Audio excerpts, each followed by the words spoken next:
Frank Reich was the offensive coordinator in San Diego when Nick Sirianni was the wide receiver coach. And that's the game film that Jalen watches religiously when it comes to throwing the football. So, doesn't it make sense to bring in Jalen Hurts' favorite offensive coordinator?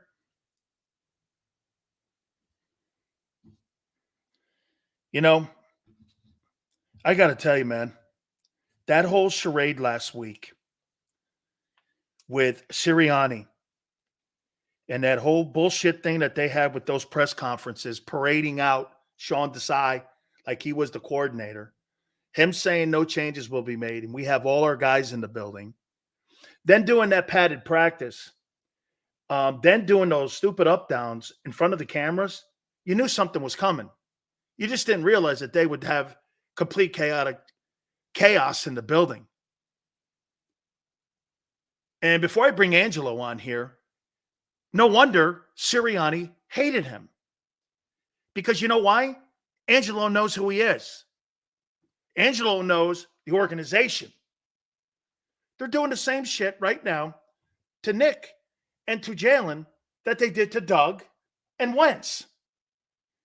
You're putting inexperienced people around your biggest asset, your quarterback.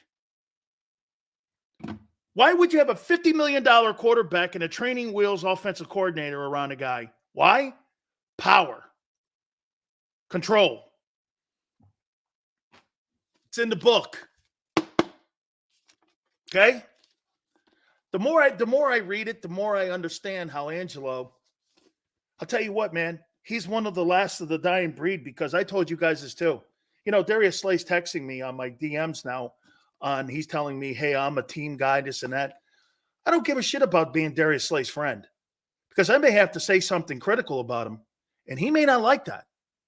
I care about telling the truth. Most people would rather be lied to than told the truth.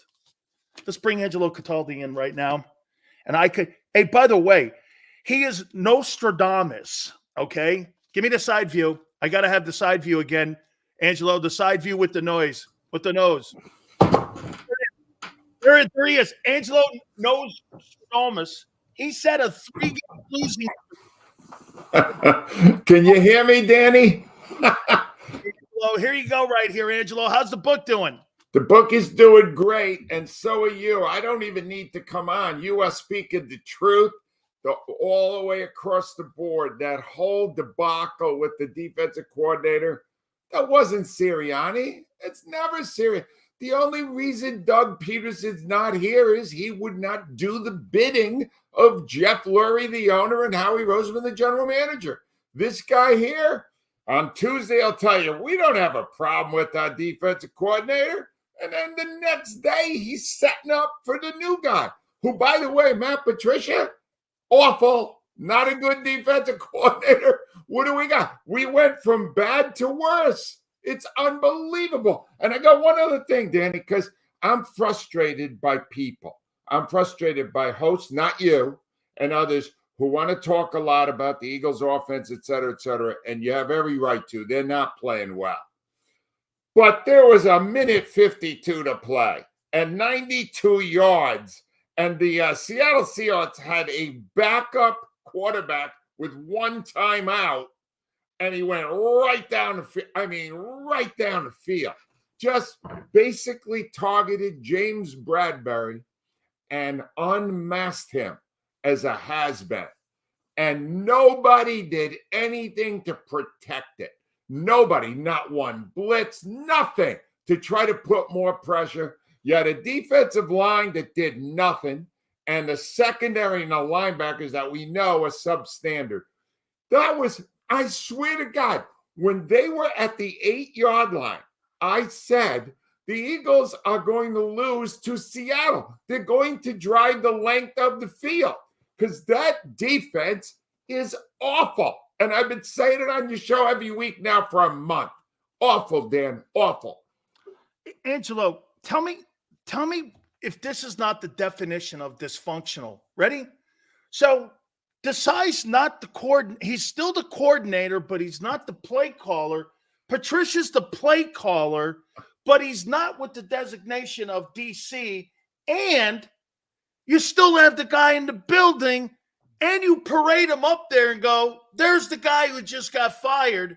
And here's the guy on the sidelines who, by the way, hates Slay. Isn't it ironic, too? And not that you and I are conspiracy theorists, but how ironic here, Angelo, that the week in the game that Patricia's going to call his first defensive game, Slay's not in there. He's having this weird orthoscopic surgery where he misses it. I mean, are the Eagles unraveling in front of our eyes? Yeah, they are unraveling. And here's the part that really frustrates me. They don't even respect the fans enough to be honest. They don't even, what are we asking for here? You're changing your defensive coordinators. Your defense has been bad this year. They're 32nd in the league. They've been 32nd for a while now. Yeah, that makes sense. Why do you have to make it seem like you didn't do it when you clearly did it? Why is there deception? And this, I can tell you this, Dan, I covered that team long enough. That comes from the very top. Oh, yes. That is Jeffrey Lurie. All right. Jeffrey Lurie does not respect the fan base enough to be honest with them. The only time he ever pokes his head out of the hole is when they won 4 in a row. You won't hear from him right now, I'll tell you that. But then when they've won something, he will pontificate on how you put together a brilliant organization. It's a load of crap. It's all a load of crap. Part of me, I'm so frustrated. I mean, I'm so upset. I knew it was going to happen. It did. But I want these fans to have something exciting for themselves on Christmas. And basically, the Eagles ruined Christmas. They ruined Christmas last night. Angelo, tell me this, man. You covering the team and people that you've worked with at the Inquirer and in the market. Help me on this with Bob Lang and these guys. Why in the world is it more important for the organization to have a public perception? I'm sitting there Sunday and I'm watching TV and I'm like, no Eagle game. I'm enjoying myself. I'm going to watch a Cowboy game a little later, see what happens in that debacle there. And all of a sudden I see Jay Glazer go, the defensive coordinating duties are now going to go to Matt Patricia. I almost fell off my couch. I was like, I had to play it back. I went, what? And what they did do, they disrespect the people who are on a beat every day covering that team. Why is it more important for them to have the national perception of them and lie to the local media, and the local media buy into the lies? All right, let me tell you a little story here. There once was a PR director who gave a damn about the fans in Philadelphia. He was the best PR director that I ever dealt with in my life, and I was in media for 50 years. His name was Derek Boyko. And Derek Boyko understood the value of honesty and not trying to manage the message. And Derek Boyko was the PR director for the Eagles for maybe a decade, and he was brilliant. And he ended up getting a bigger title in Buffalo, and he left, all right? And then they put Bob Lang in. And the minute Bob Lang came in, and he is still there now, he is a micromanager of the news. And whenever I said something that they found upsetting, Bob Lang wouldn't call me because I wasn't interested. He would call Rhea Hughes, and he would say to her, he can't say that. And he would get all upset, and he would start to not cooperate in giving us access to players and stuff. And my message never changed, Dan. Fine. You don't have to give me players.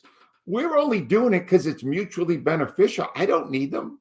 I did a show without any of your friggin' players. I don't need your players. You know what I need? I need my ability to tell my honest truth. My truth, not the truth, my truth. And I'm not risking that. I'm not sacrificing that for anything. And Bob Lang, who's been the PR guy there probably as long as Derek Boyko was, has never understood that. Now, the fact of the matter is most PR people don't. They want to control you, but you shouldn't be it. And what you said about Slay, If only we could get that message across to all the lemmings in the media who are worried about how these players feel about them. Who cares? They don't. Oh, Darius Slay is mad at Dan Sileo. Oh, I guess he's not coming to dinner on Sunday this week, huh, Danny? Who gives a damn? Who cares? I really don't. And here, Angelo, I'll tell you the story then. So I'll tell you, and I'll tell you exactly what happened. So I'm very good friends with Frank Wright. Been with 40 years. He was a teammate of mine at Maryland before I transferred to University of Miami. And we've been friends to this day. And so I asked him for Nick Sirianni's number. So he gave me the number, and I've been texting. He was going to come on. So he heard me being critical of the drafting of Roseman. And I said, this guy he sucks at linebackers, corners, edge rushers. He's terrible. I look at his record. He found Devontae, and it's only taken him 25 years to find a wideout. So Bob texts me. Then he calls me and goes, why the fuck would I put Nick Sirianni on your show when you trash my GM? And I go, did I say anything that wasn't true? And he goes, why would I put him on your show? I showed it to my bosses. And I said, personally, because I did what you did, Angelo. I was on the flagship station of the Buccaneers for 15 years. They didn't like what I said, too. I called their GM a CPA and a librarian. I was doing 10 shares. I didn't care. Fine. Who cares? I don't care. You understand when he's saying that? When a team is saying that they will only give you access to their people if you treat them with kindness and generosity, all right? If I did that in the city of Philadelphia, all right, by the time I was in my mid-40s, I would have been back in newspapers. It wouldn't have made it. You got to tell your truth, and they don't get it. I do not seek your approval, Mr. PR director. I will say what I want to say. You can go straight to hell. And they did. But I did it repeatedly. It got to the point Rhea wouldn't let me ever talk to any of them because she said, well, at that point, we'll sever all relations with the team. Stay out of it. And she would try to patch things up. But no, just give your, I was listening to you analyze last night, and I was saying to myself, if you were constrained by these relationships with teams or players, you would not be able to say the things you're saying, which are the absolute truth of what we witnessed last night.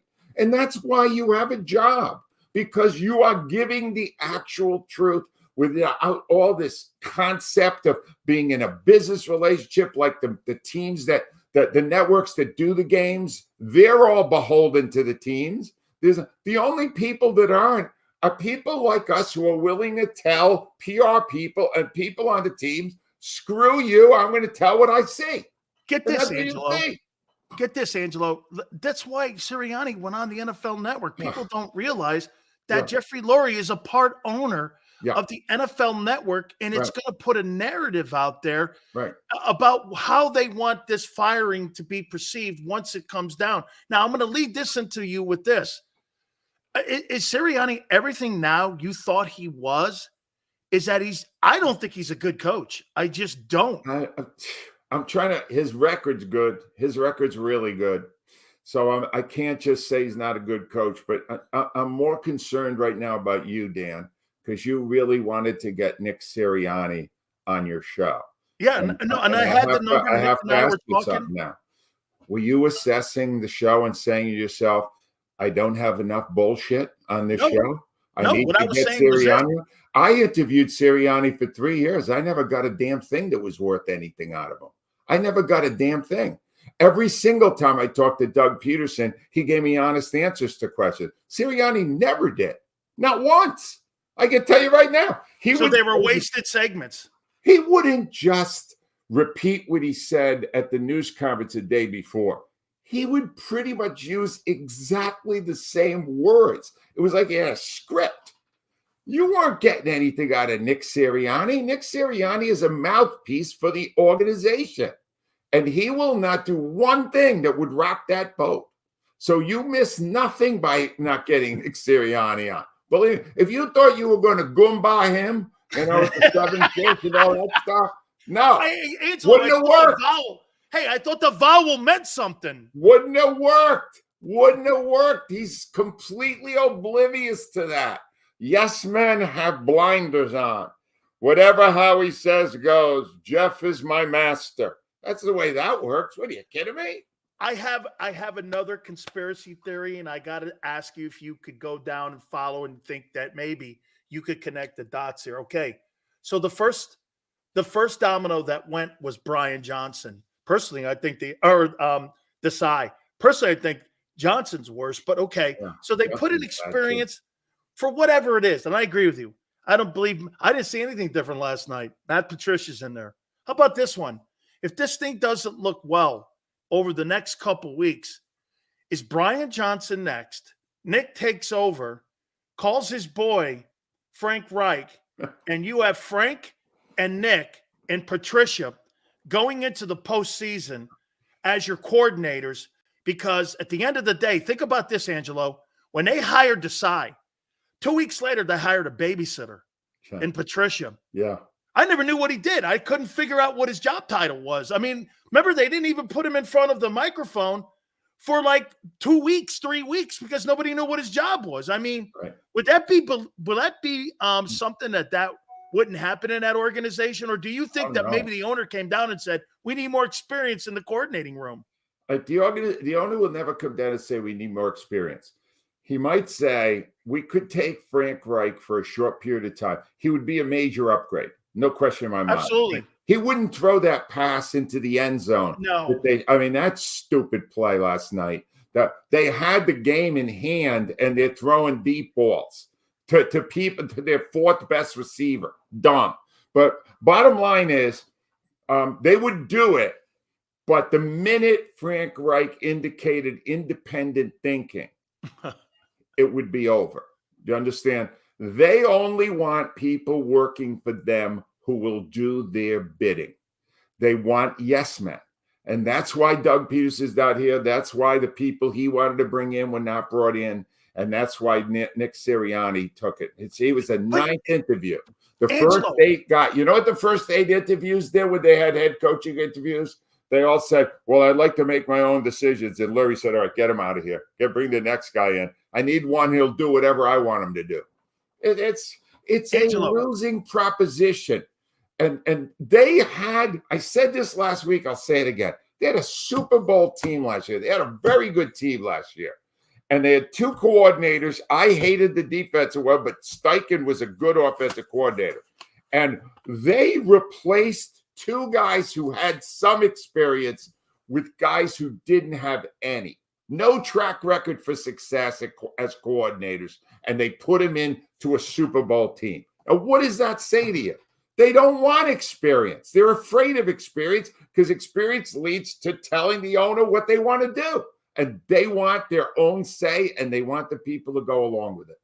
You know, Angelo, I've talked to some people in Philly media, and you're the only one who kind of sees and has clarity in this whole thing that, to me, the Nick works for Howie.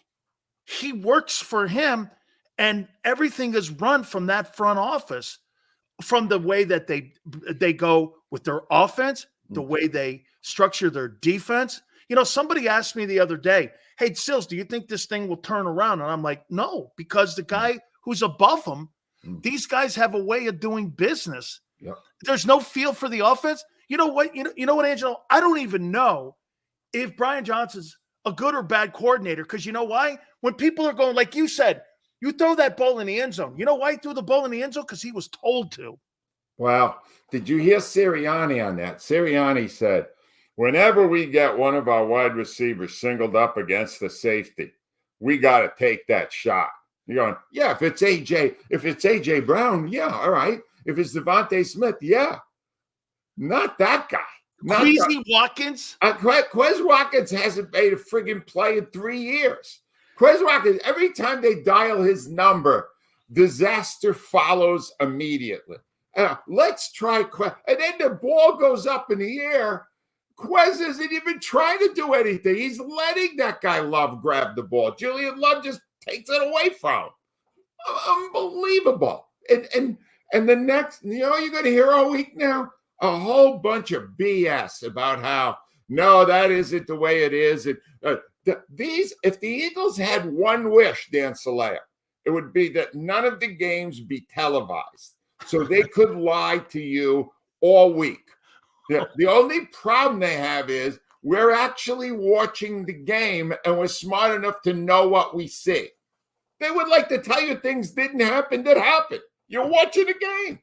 God, you are so good and right on. I mean, we're just echoing one another here, and I love it. And I gotta here. Let's get to Hurts, and I saved him for last here. I mean, don't you see? It looks to me like they're kind of doing the same kind of damage to him that they did to Carson Wentz. Now, I don't think that he's going to have the nuclear meltdown because he's more mentally tougher. But if you're not going to put quality people around him, hey, Angelo, the reason why he hasn't developed is because the offense hasn't evolved. And when the offense doesn't evolve, when you put in that people, what happened was this. He carried that team, Angelo, as far as he could. And when teams started figuring out, last night, Christian McCaffrey was calling plays from his couch. Is that amazing? He had he goes like this. They call 4 plays off of variations of different formations, but they really run 4 or 5 plays. I'm like this. What? Yeah. Are you? And he's calling it from his couch in Santa Clara. Yeah. And I'm going, that's amazing what I just heard there. And when I see that, this is why Hurts is this. He's doing a nosedive right now, Angelo, because they're not developing him because they're not evolving. Here's what I see, Dan. And I'm becoming part of a minority here in Philadelphia. I still love the guy. I love the talent. I love the intensity. I love the intelligence. I think it's all there for him. I think right now he's a victim of some really awful coaching. He carried the ball last night in the rain, coming off a serious illness that laid him up for 3 days, 13 times himself. All right. Now, a couple of those were the tush pushes and all those. But you want to give a guy who's your franchise quarterback that kind of abuse. That is malpractice as far as I'm concerned. Dial up some plays that are a little more inventive, a little different. Oh, they have the least amount of motion of any team in the NFL. Why? Because basically motion adds sophistication to what you're doing. The complexity. It's so basic.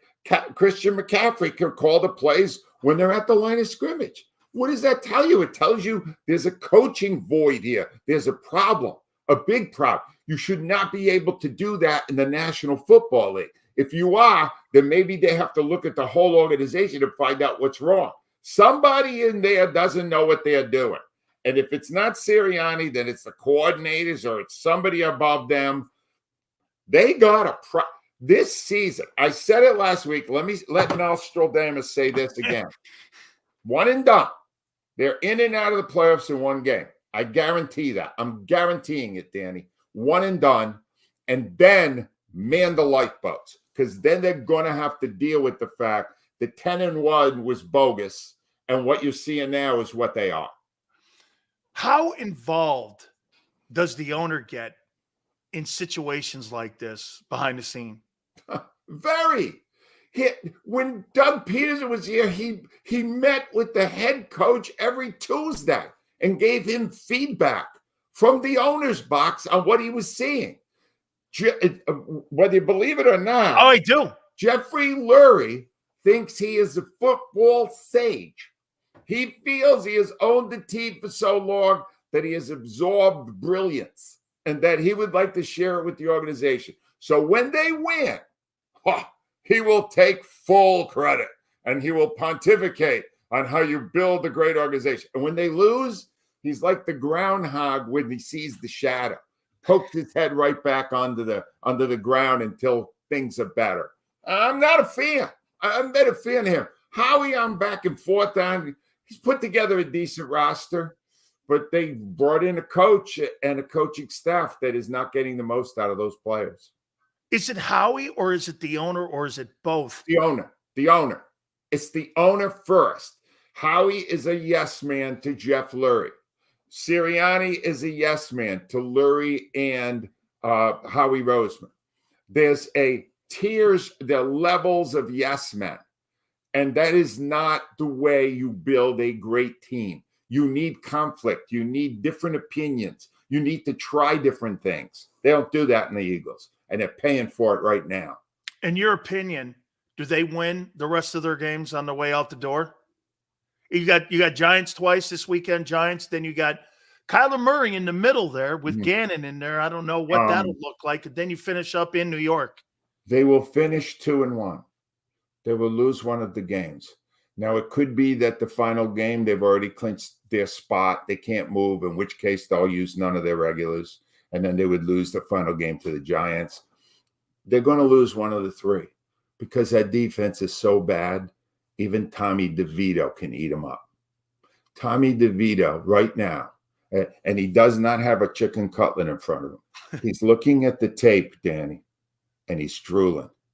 He's drooling. Brian Dable, too. This is before the 7 fishes. He's looking, he's going, the 7 fishes on Christmas Eve, and then the 8th fish will be the Eagles, and I'll eat them on Christmas night.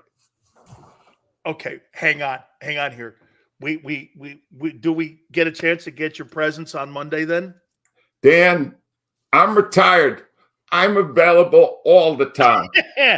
Angelo, happy to do it. You know what? I have been saying this about this organization since I talked to Doug and Frank. And I got it. I want to tell you the story. So when Frank was like recommending Sirianni, Jeffrey Lurie called him. And then Frank told me, he told him this: don't ever say anything without mentioning the analytics team. And he said this. He goes, listen, on his interview, and I'm paraphrasing here, Angelo, this is the truth. Frank's been on our show 10 times. And he came on our program and said, yeah, Howie called me. No, first it was Jeffrey called him first on the trade for Carson. And then he recommended Nick for the job when they were talking to Lincoln Riley. And he goes, how'd you prep Nick for the job? He goes, always mention Howie Roseman's analytical team. And this is how you say it. Hey, I'm an analytical guy. I work with the analytics department. My coaching staff works hand in hand. We take the intel that you guys put together because I know you guys do a great job. And then what we do is we build a game plan around it. That's how we got the job. Because every guy that comes in there and interviews, this is what you hear. This is why you don't see coordinators walking in that place anymore, because you know why? Coordinators go, I want to run a 34. I want to run a 43. No. That ain't happening with those guys. Hold on a minute. I have one follow-up question. Who's the head of the analytics department on the Eagles? Alec Cataldi. And who's with him? His classmate from Harvard? Yeah. Julian Lurie. Oh, yeah. Lurie. Lurie's son. Yeah. You do the math. Hello? Oh, no. I mean, those guys, and get this. I've never seen, and I've looked, and I've tried to look. Do you know that not one person's ever been fired from that analytics department? Oh, I'm in sure. 14 years. But you guys fire a lot of coaches out of that place and demote guys in season when you're 10-3. You know what I would do if I was working with that analytic department today? I'd say, analytically, what are the odds if a team has the ball at the 8-yard line, 1:52 to go, one timeout, and they're using their backup quarterback? What do the analytics suggest on who should win that game? And I guarantee it's like 95, 98%, whatever it is, right? And then they didn't win it. So maybe we should ask some questions. Maybe absolutely. Internally, maybe we ask a few questions. Let me sneak one in on you here. How long do you, if this thing ends in a one and done like you're predicting, Nostradamus, if this does end in one, does that begin the lighting of this room for Nick? Do you think it doesn't get him fired? You were the first one that brought this up. I heard you say this last week, Dan. If they were to do that, would the scrutiny go to Nick? Yes. Not now. He's got another year for sure. He made the Super Bowl last year. He's Yeah, got absolutely. But do it again. Go downhill further. Go next year to 9-8, something like that. Sayonara. We'll find us a new yes man. Can I make a prediction to you? I would like to hear it, even though your nose is smaller. Okay. I think it's the camera view, but okay. Thank you very much. I'll say this to you. The way that these guys run their organization, it would not shock me. In 3 years, you're looking at another 4-11-1 team. Oh, I'm getting too old. I need another Super Bowl. What are you doing to me, Sileo? I need one more. I want a sequel to my book. Okay. Am I wrong? No, you're not wrong. It doesn't. I don't have a good feeling about the direction of the organization, and it kills me because the fans in Philadelphia love the Eagles more than the Eagles would ever know. I'm with them. I've been with them on all these book signings. They all want me to write either Go Birds or Bleep Dallas on every one of the things. They love the Eagles. The Eagles are in their hearts, and they've got people running the organization who don't respect them. Just tell them the truth. Bacala, Scungio. Scungio. I got Scungio coming up on Christmas Eve. I've got Bacala. Let's see here. I know we're going to have stuffed lobsters too. Ooh, that's nice. We'll have galamad. Yeah, smelts. Those yeah, smelts. Oh yeah. You gotta have the smelts. Oh yeah. We got that too. And see, white folks call it calamari. I call it galamad. So I mean, I love it. I love it. Folks, thank you. Go to my website. Angelo. You can order it on my website, AngeloCataldi.com. I will get it to you before Christmas, but you should do it in the next 24 hours. Go to the website. And Dan, I'll see you next week when we may finally have a win. Cindy Webster is fantastic. That works with you too. She is. She is fantastic. By the way, do they lose Sunday or do they lose in New York? They win Sunday. Okay. They definitely win Sunday. I'm leaving open the Gannon return and the final game in New Jersey. Thank you, Angelo. Nostradamus has spoken. The great Angelo Cataldi. Thank you so much, Angelo. Absolutely fantastic. Make sure you order the book. We appreciate it. Hey, we're going to get our friend Tone on at 5:30. Look at that, Tone. Angelo Cataldi's the warm-up act for Tone. Okay? Tone, does it get any better than that? Right? Get any better than that? That's my paisan. Power hour coming up.